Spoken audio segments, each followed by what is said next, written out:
We know the two candidates who will represent the two major parties in this year's presidential election. There are still plenty of important primary races to talk about in Pennsylvania. Fox 43's Marshall Keeley preparing you for the April primary by breaking down one of the key positions up for grabs.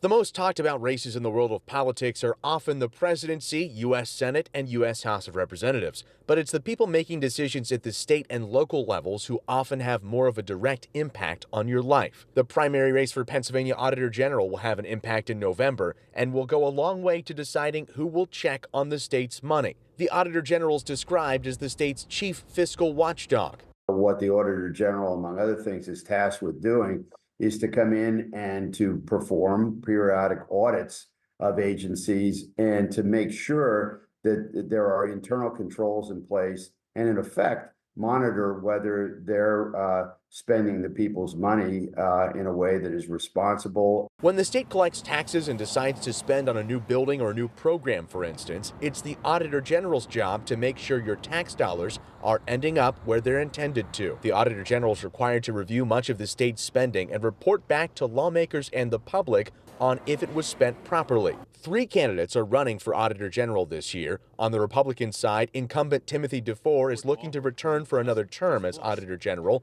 after previously serving as Dauphin County Controller. The Harrisburg resident took office in 2020. On the Democratic side, State Representative Malcolm Kenyatta is running for Auditor General after an unsuccessful campaign for U.S. Senate 2 years ago. He became the first LGBTQ person of color ever elected to the State General Assembly when he took office in 2018. Kenyatta will face off against Lehigh County Controller Mark Pinsley in the primary. Pinsley formerly served as a township supervisor. DeFore is essentially a lock to move on to the general election, while Kenyatta and Pinsley will duke it out in April for the chance to run against him in the fall. Marshall Keeley, Fox 43 News.